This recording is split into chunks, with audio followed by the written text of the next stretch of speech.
nerds, Monica here. Welcome to the Data Podcast for Nerds, where we get to talk to amazing professionals and ask them all about how they use data to solve the world's problems. Basically, to highlight all of the really cool data careers that are available out there that you might not think are data related.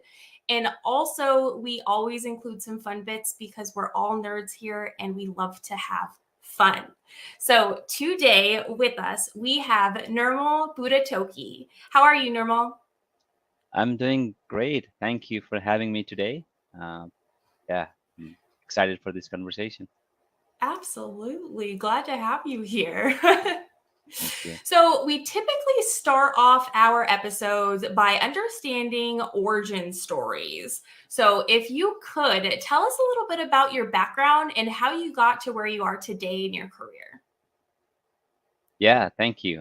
It's always great to start with where I started my data career, right? So I think, yeah, I always say that everyone's stories is always unique, right, on their own. Uh, that that we all go through different stages to get to the profession or the dream job you want. My career, like if I look back, has never been a linear path. It has been some ups and downs. It took a few hoops, to get to where I wanted to, and that's where I'm pretty sure everyone can relate that, like nothing is a straight path, right? Mm-hmm. Uh, I actually came to States to do my master's on 2007. I finished my master's. I came to New York City. Like everyone with the dream of American dream, coming to study here and maybe trying to find a good job to settle in here, right? So that was definitely in the mind. 2009, if you guys remember, was the Great Recession time in US. Oh, So yeah. I happened to graduate then. Me Uh, too. yeah, everyone who graduated on the big recession time. So these days when I talk to my mentees, like who is struggling to find jobs, I give my own example, right? Because going back that like like the decade we had the same cycle, right? So the market was worse, and I try to motivate them that hey, stay positive and keep Mhm. banging it, so yeah, 2009. Obviously I came here to finish my masters. I was thinking that like right after graduation I'll get picked up in a tech job, but obviously things doesn't go the way you want, right? And Yeah. because of recession, it was hard finding the tech job. At the same time, especially being on the student visa, in the from the immigration side, also was not helping much because I was able to land on few interviews, but uh, ultimately, like they are not sponsoring the visa. The limited ones, those were hiring, Uh, and then I came across a special pilot program that was started by U.S. Army. It was called MAVNI. I think they began somewhere around the same time, 2008 or 9, I forgot. So then a friend of mine told me about it. I did some research and then I met all the requirements. I went through their selection process and I ended up being going on U.S. Army. So that was a little bit of uncommon, path. Mm. But if I look back now, I think that was probably one of the best decision I made.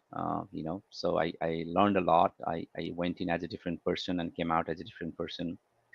Leadership skills, team building skills, communication skills, a lot of things I learned. Then after military, I got my first data job, data analyst with the federal uh, organization, working for Navy from San Diego. So most of my data exposure happened on that career stage. I working as a cybersecurity analyst, but most of the time, kind of like getting the data, processing it, building reports, Mm. trying to give as much insights as possible to the leadership to make the right decision. So started getting more fascinated about the data because when I came to the US, like I never took data as a major. during my master's, and I never realized I would probably go in the data path, uh, but during I was working as a cybersecurity analyst. The company, the federal company, had a program where if folks are interested to sign up, they had a program to support the tuition, and let them go to the school. So I got selected to be one of those candidates to go to University of California, San Diego, UCSD, for my master's in data science. And after I finished that, obviously opened up more doors uh, Mhm. in the private industry. My first job was with Wells Fargo as a data scientist title. Then I got picked up by Microsoft, so Okay. that's my journey so far. Nice. So I love that you emphasize the different transitioning paths into data and not being linear. There are tons of us out there that don't have linear paths, and I like to highlight that just because no matter where you come from and where you are now, if you're interested in a data career, you can definitely get there. Yeah, yeah, absolutely. I think this is one of the best field, like you said. One one beauty about this data science career path is it can welcome anyone from any field, right? Any domain, Mhm. because if we think about it, every domain has data. They're collecting some sort of data, that Mhm. like the industry has moved to the direction of data driven, getting digitalized and all. So everyone needs the data nerds or data folks, Yes. in a way. Yes. So I think I'm talking to folks, someone come from data analyst background, or uh, there was an interesting story I might want to share, because I was teaching mentoring class, earlier, and I still do through the Great Learning Platform. Uh, there was one uh, candidate, one learner who kind of like got my attention. Was She was uh, driving through her motivation. Just the motivation was the only key factor there, to become a data analyst and then start her career in the data, because her career path was completely disjoint in a way. She was a tattoo artist in Las Vegas. So, and then coming from that background to somehow igniting somewhere, like her passion about, hey, I love charts, I love visualizations, because maybe the only connection I can see there is the visualization paint, like the creativity of the tattoo artist, and somehow she said that kind of linked towards her passion of like visualizing or looking at the data to build a story, and that was her first motivation, and she did that course, and then she converted herself to become a data analyst and working for a company, and I Yeah. still find that one of the very fascinating example, if I talk when I talk to folks, that people come from different backgrounds, uh, Yes, yeah, absolutely. that's I'm smiling so hard because I have a blog post that talks about just that, oh about the wow. transitioning skills. My go-to example is always a hairdresser, but then most recently, because I just got a new tattoo, this is my Okay. kitty's paw, Yeah. and so I talked about tattoo artists as well Right. because of the visualization, the artistic abilities. Yeah. Take in business requirements, right? I say, like, this is the tattoo that I want, and Yeah. this is how I want it to look. So those are the business requirements, right? Yes. And then Yes. they say, oh, that's a good idea. Maybe if you want a face tattoo, they say that's not a good idea. You know what I mean? The people that ask for Right. those weird Right. Right. dashboards and stuff. So completely translatable, the transitional skills totally there for tattoo artists. So that's why I was smiling so hard. I was like, yes, that's exactly right. I'm so glad that there's a real life person that made that transition. Right. I'll need Initially, I was I'll need to thinking, talk to yeah, them. yeah, definitely. And it's funny. Initially, I was not thinking from that mindset that, hey, where could be this intersection, or this igniting motivation, and now I can Yeah. completely see it. I love it. I love it. All right. So we have already started talking about the fun bits. So I'll officially transition to our fun bits section. Hmm. All right. So you mentioned earlier that every domain has data. Every domain needs a data analyst, right? And you specifically work in the cybersecurity domain. Is that correct? Yes, yes. All right. So I myself also am a security nerd and would like to nerd out on why cybersecurity is the most amazing domain. Uh, yeah, I mean, like I said, when I first got my job, I worked in Wells Fargo. I thought the fintech industry will be very interesting and will be my interest of domain. Initially, that's why I tell folks that, hey, don't hesitate to try different things. You probably don't know until you try things out. Over there, I was actually working with a little bit of close proximity with the security itself, because most of the projects I worked on was from the fraud, department. We're building some fraud detection models and all. Because my background for the entire 4 years after leaving the military, like I said before, working for a federal uh, employer was the cybersecurity data analyst.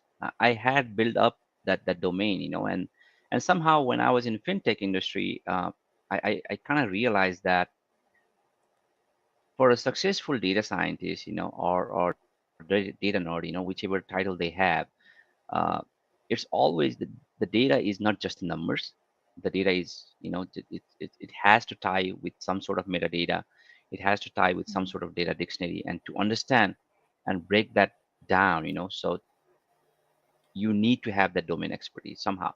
Initially, you may not have it, but I always suggest folks keep building on it, and you will find your area of interest. And it happened to be cyber for me because of maybe that 4 years of work, like experience as a cyber analyst. And I'm trying different industry, but didn't feel like that was my cup of tea, and then I came back to cyber and I enjoy doing it, like it happened to be a very rare intersection that people in cybersecurity itself is highly in demand. People with Mhm, data science also is highly in demand. So imagine that intersection becomes, more mhm, cumulative effect, right, for the demand. And with all this new technology coming up, that the more control or more defense we have from our side, I think this the same door opens up for the adversaries as well, right? So they mhm. also have access to all these technologies. They can come up with new tactics and techniques, So it's very fascinating field. It's not never boring because that's why they say, like, uh, security. If you are in security, right? Mostly we are in the blue team or the defensive team. That's how the industry term is. Uh, they have to get it right once if they are in the adversary team, Mm, and we have to get it right every single time, right? So yep. there's so that's pretty much the bottom line here. What is your favorite part about working in the cybersecurity domain? Like, what types of projects are your favorite to work on? Oh yeah, for me, I think I enjoy some kind of behavioral based analysis Mm, to mix it with security, right? So I'm trying to do more research, and then my passion taking me towards that line of work where users behavior or device behavior, we call it the entity in our world, so entity could be anything, is a user, like the account, uh, the these days we usually mostly use the not the user account, maybe the machine generated tokens or the credentials, and they are also called entities. Then the behavior of them, right? So it's very interesting to look at it from many perspectives. And when I say many perspective, all these different perspective becomes the attributes in the data science world, or features, in ML world. So we're trying to understand, hey, what is a normal baseline behavior for this particular entity versus what is anomalous behavior, where it is, deviating for that baseline. And it's it's every entity is different. It's Mhm. hard to generalize, right? Uh, Quick example could be like, I normally work from office, for example. I have a particular set of location or machines, IPs logging in. My baseline becomes pretty steady that I work from that. And then I cannot apply the same principle to another team member of me if he or she, uh, you know, uh, does the hybrid mode of uh, working style, right? Maybe sometimes they're traveling to add in conferences or some work-related travel. And then if we apply just regular uh, deviation from behavior to what has been applied to me to that particular person, it won't work. Mhm. Uh, the normal train, the baseline for that person is different, right? Mhm. So the behavioral analysis, to summarize, is usually in the industry, it's called user entity behavior analysis, or UEBA, right? This industry Okay. has come up uh, along, like very various findings, and with these new technologies, like the advanced generative AI models, I think we can probably do a little bit more, and uh, that's where I'm more interested these days. How behavior of the users is related to the security, right? Yeah. And if you think about it, ultimately, it's somehow somewhere there has to be the entry point, right? They have to break in somehow, right? Because Yes. we can picture this as a physical world versus the cyber world, same thing, right? They have to break in Yep. somehow, and then if they break in, like how their behavior changes, right? So I always give this example that, hey, I come to my house, if there's a monitoring camera, then if it's a smart home system, then it should actually start recording like what I do, uh, Hmm. as a normal behavior, right? If my key is stolen, I mean, the lock is doing its own job. I mean, it's going to open up, right? If someone Yep. finds the right key. So if they come in, then if their behavior is completely different, right? So they're going to start looking for the stuff in my house, like, because if they have a different intent, and it has to deviate from what I usually do versus that person coming into my house, right? Mhm. Same thing applies to the cyber world, I guess. So it's kind of fascinating. It really is. And it really does apply, to your point, to any situation. So those behavioral analytics, I think personally, are the Yes, funnest to look at. yeah, that's where my interest is currently. So Yeah. So I saw about a few months ago you gave a talk at a conference, and your talk was called Demystifying Data Science Careers. And in that talk, you mentioned about top skills needed by data professionals. Can you go into that? yeah, sure. Thank you for bringing that up, and I'm glad you came across that video. So I talked about how the data industry, like how people trying to switch career from various tracks, like we discussed before. It could be multiple transitioning path. Then I came up with what could be the top skills, and it's always hard to exactly map it, because it could be some people coming from data analyst background, some people coming from data engineering background, with more engineering mindset or the software engineering skills. You come from data analyst background, you already have the communication, or at least the dashboarding, that kind of skill.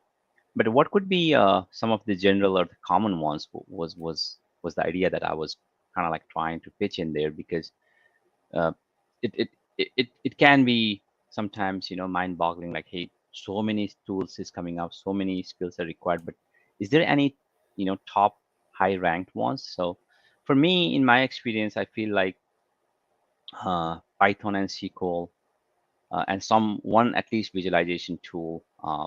It doesn't really matter whether you do Power BI, Tableau, so as long as you understand the concept and functionality behind it. Mhm. For the data analyst to the data science, I think those are some of the required skills.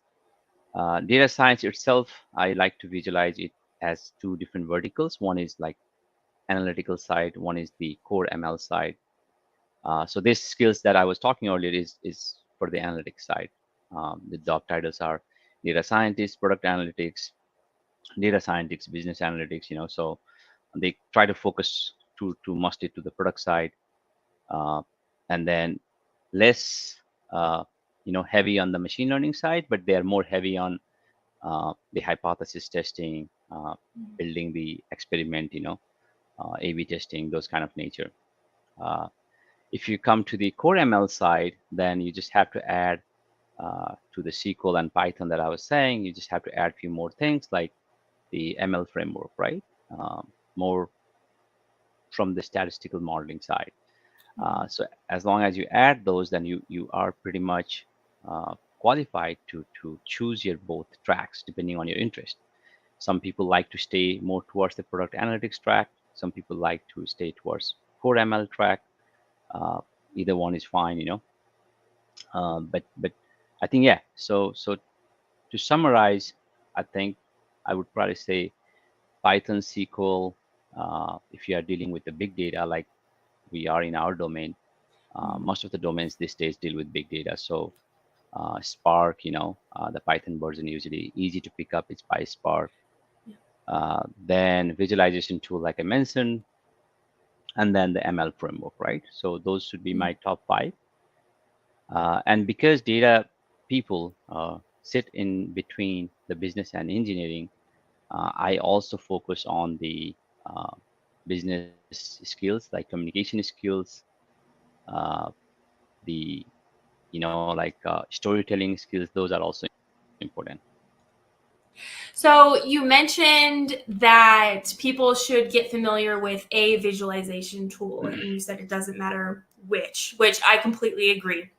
But I am curious, which one is your favorite? Well, right now I might be biased, but I think uh, Power BI is what Okay. we use mostly. Uh, Okay. but like I said, I think uh, any tool is fine. Uh, Power BI has come a long way too. They have now added the Copilot to do a lot of the AI stuff as well. Um, Oh, yeah. okay. So Have you played around with that AI? You said a yeah. So co-pilot? Okay. yeah. So it's called the Power BI Copilot. Internally, we call it. I don't know if they have come up with the external name yet. Most of the things that Microsoft has been releasing is tagging along as a copilot, right? Like the GitHub Copilot, uh, Power BI Copilot, Windows Copilot, things like that. Okay. So yeah, it is pretty fascinating because you pretty much give the commands through the natural language. You type uh, your description, what you want to build, and then it's gonna use some sort of templatized architecture behind the scene, do some initial data pre-processing based on the commands or those natural language being passed to them, what is being asked, and it builds the visualization. So it's pretty cool. That's awesome. Yeah, I haven't played around with that. And I was wondering how good it was. That's cool. So, also another part of your talk, you were mentioning learning resources, and that's something that I always ask my guests: is if you're trying to learn something new, where do you go to learn those new things? And so, I'm assuming that in this talk that you gave, it came from your own personal learnings. So, can you go into those learning resources that you shared? Yeah. So especially the resources I like mostly for data science side is if you are initially building the projects for your portfolio, Kaggle is one of the favorites because they have various kinds of data sources and all. But that's just for the initial stage, right? And because most of the data coming to the Kaggle are kind of like predefined nature to the problem statement, so it's mostly coming up with clean. It Mm. sometimes kind of limits your ability to learn a little bit more. And it's all about the research papers or articles, but it also has the supporting code. Uh, so anyone wants to do a deeper dive, like what they are doing, how they are doing. The paper might answer the what questions, but those, with the code, you can probably learn a little bit more. Uh, I have been finding, the few websites like people are writing great blogs in the medium towards data science. Those are my favorite blogs, Mm. uh, coming across them. And every tool packages, if you are interested to learn, I think first I, I I tell folks to probably do the Google search for that particular uh, you know company itself if they have a good source of documentation.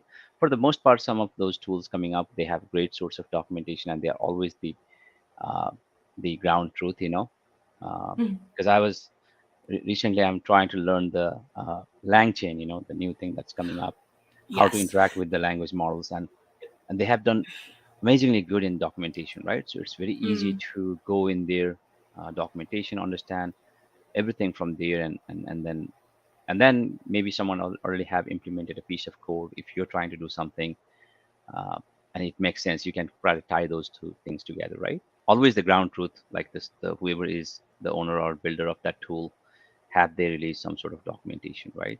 Look for that. Uh, yeah, those are the few things. Follow the right people on LinkedIn. That's another good source of information coming from. Helps to build your network as well as learn. People there's pretty good content creators out there. So yeah, Definitely. Great advice. thank you. Speaking of advice, um, if there are people that are a little bit nervous about the cybersecurity domain because it could be a little intimidating, what would your words of encouragement be for them? Yeah, that's a good question. I think uh, it sounds a little bit, intimidating in the beginning. That's what I felt too. Because hey, do I have to, be so much precision oriented, because this anything can go wrong at any point of time. Maybe our network is compromised, device is compromised, or we are hacked. So, but looking at it, like once you get into the industry, uh, the problem is divided into various layers. Mhm. In cybersecurity world, I think you are also coming from security background. It is called the defense in depth, right? So nothing is just relied on one layer. It's a combination of all layer working together. So to protect uh, the mass attack, right? So there's a DDoS layer on the outside perimeter. Then it just follows that OSI model, right? They call it open something, right? Security interface layer model. So I think it does look scary or sound scary in the beginning, but as you start working on it, you realize how neatly it's built. How we are trying to protect something with multiple layers of protection, and everyone is doing their job at the different layers, and you might be covering only a subset on that layers, right? Again, coming from military background, I always like to tie it, the cyber thing with the actual warfare. When we were trained to go and set up our base, or we set up our home, when you are in the field, you follow all these protocols to how you set up your defense in depth, right? So we probably start putting the barricade around. We probably start putting guards around. Those are our outside layers. And as you come in, and just imagine same thing. The center of it is data. Everyone is gonna come for your data, right? So data is your treasure that you're protecting. Uh, I mean, ultimately, that is what it is. And then, yeah, so my suggestion will be that you will be a part of this fascinating field covering a small subset for the bigger picture. So if you just think about a bigger picture and kind of like build that fear before you begin the career, it's not going to help. But Mhm. as you get in, you're going to be finding it a lot interesting. And then the other part about this big picture is your interest may be like sometimes you might want to work on one particular uh, field within the cybersecurity, then you may be able to Mhm. work in another field, right? So the example I gave before was maybe I am interested right now in the behavior analytics. Maybe in future I might grow interest in something else, right? Mm. So it provides a lot of this different variants of opportunity. It really does. Yeah. Yep. And us as data professionals, as you mentioned, with the threat actors trying to steal our data, it's our responsibility to keep the data safe. Yes, yes. You know for the fact that one thing is sure, that they are coming, somehow, somewhere. Yes. You Mm-hmm. may not see it right away, but they're trying somehow. So that's the thing. Yep. Well, do you have any final recommendations for the listeners out there? Yeah, so I would say don't get nervous about the current job market, or like, hey, how I'm gonna land to my dream job. It is a slow process. The one common suggestion I give to everyone is, yeah, it's sometimes easier said than done, but it's just a process of how uh, to build your continuous dedication, discipline to learn new things, and then upskilling, right? So I have failed many interviews. Everyone sees the success. Nobody talks about their failures. But the thing is, you as long as you learn from each of these, failed event or interviews or whatever you are currently going through, it's just building you one step closer to your target, right? Uh, just keep working hard on it, and then yeah, it will be there, right? So the reason I'm bringing this topic as my final suggestion is because based on my mentoring sessions, a lot of people are bringing up that thing that, hey, is there a problem in my resume? I thought I did very well in the technical interview. What just happened, right? There could be many factors, and giving the best and doing the best is only thing you can control. Uh, Sometimes we worry about things that we cannot control, right? Uh, So in Microsoft, our security lead, Charlie Bill, he said one thing, and I really liked about it. It's like most of the times we think about like, hey, I'm panicking, I'm taking a lot of stress about solving this issue and problem, and down the line, after a few months, you look back and, hey, that thing never happened, right?